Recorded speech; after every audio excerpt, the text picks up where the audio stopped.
name is Elijah Cole. This is FTT 122. This is week 3. With this assignment, part 1, I will be explaining the differences between the explosive and the propellant. Now, the differences between the explosive and the propellant would be, first, the rates at which they burn. 2, what the compounds are for the propellant and the explosive. Now, when I think of explosives, I think of things like C4, bombs, missiles, things of that nature.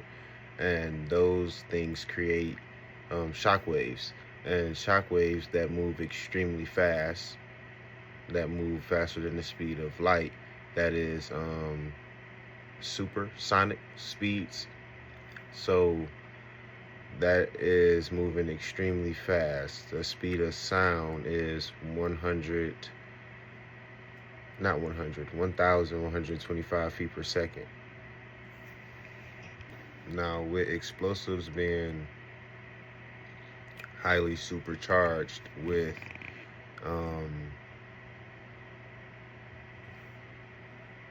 being able to reach supersonic speeds over 23,000 feet per second, and in some cases 25,000 feet per second. The chemical additives can vary between explosive and propellants, which we all know. And I will also like to go into burn rate. Burn rate is one of the biggest stepping stones in between an explosive and a propellant. Explosives, again, bringing up C4. Explosives like to rupture immediately and send all of its energy in more than one direction. A propellant is designed to burn at a specific rate to where it can burn all of its propellant or all of its material that's used as the gas or the material to ignite and turn the solid into a gas. Now, speaking more with the propellants also have various of ranges where they burn as well as PSI, your pressure rate. And the way that propellants are gauged, they're gauged between burn rate, how fast or how slow the propellant burns.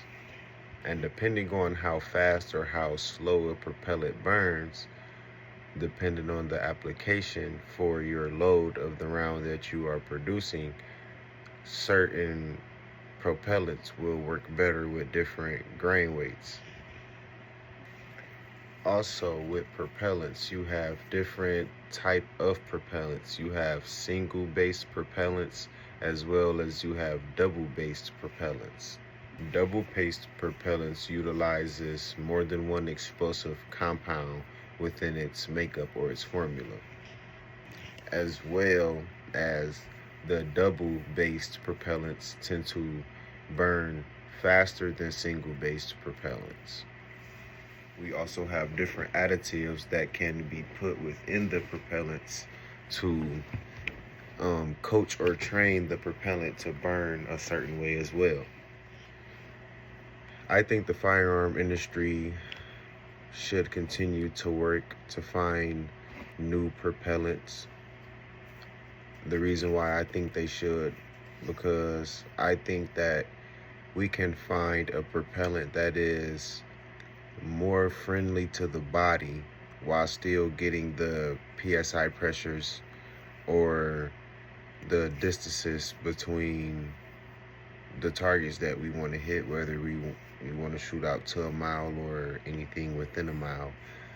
I think that we can come up with something a lot better for our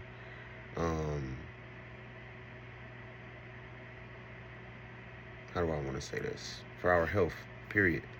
And just that alone. Because some ammunition can be gassy. A lot of people shoot with suppressors. and they complain about the gas that they get back in their face when they run suppressors and certain ammunition. We know if you run a hot 77 Barnes TSX load, or if you run 70 grain Black Hills, any of those rounds that's made for real nice accuracy, that's loaded very hot, you're gonna get gas running a suppressor if you're shooting consistently. What could be used instead of current propellants that are out now? I'm not sure. That's never really been a thought of mine personally. And to just think of it off of the dime and give an answer, I wouldn't be able to. But it is highly interesting to think of that. But I'm not sure. It would take the chemistry side of my brain that I have and a lot of reading to really dive deep into that, and to be able to answer and say I think that this should be used as a new basis for a propellant instead of XYZ. I jolted up out my sleep to finish this. We had to draw a split diagram of the three primers. So the first primer I have is Boxer.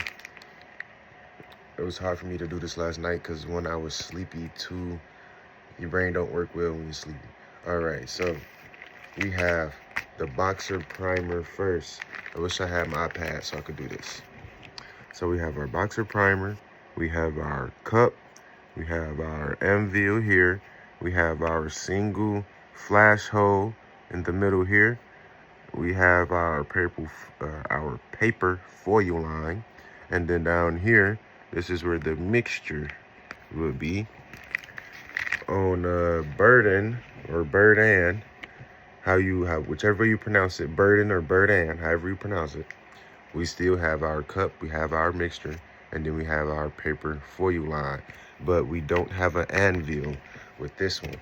However, what I did miss with the Burden or Burdan is it has two flash holes here. That's one thing that I'm noticing about different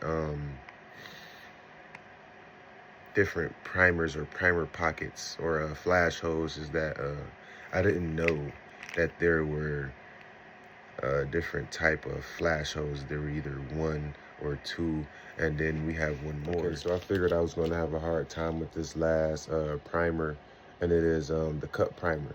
So reading the cup primer and trying to draw the half cut figure for it, I'm kind of getting confused, but hopefully that my professor is able to work with me here and tell me what I'm getting right and what I'm getting wrong. Obviously, that's his job. So, and then I think we got a single flash hole for cup primers. I'm not even sure. This one is completely confusing me. All right, so cup primers, right? Oh man, I'm so confused, y'all. Jesus Christ. Okay, so again, so they said we have a flat anvil that is perpendicular. So this is a perpendicular point to me, a 90 degrees from up and down. That's perpendicular. So that's a line going straight across. And then that they said that perpendicular anvil, along with the perpendicular anvil, okay, we have two legs that point inward, but it's on the outside of the cup's case. So I'm assuming that it's either two legs that come straight down, or it's two legs that come out, right? That come out towards this way to keep the primer inside of the flash hole. Hey. Okay, so I believe that's what that is for. It says, Cup Primer Designs Barity Cup Primers features a flat anvil that sits perpendicular in the inside cup. The anvil features two legs that sits against the outside cup and point a point that faces the inside. Okay, so it would be, let's redraw. Boom, bang, anvil, and legs that point in, and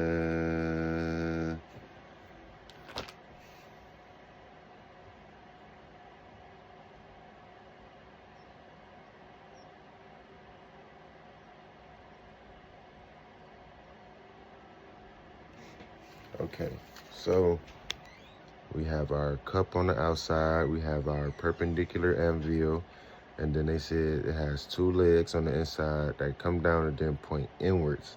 And when this primer is hit, it comes through the flash hole and then burns this way and then goes outside and then through this little hole and then burns the propellant inside of the shell casing. If I'm right, I'm not sure. Already late, so we gonna see. Of course, I skipped a few sentences while I was reading because, man, who knew it was that many primers?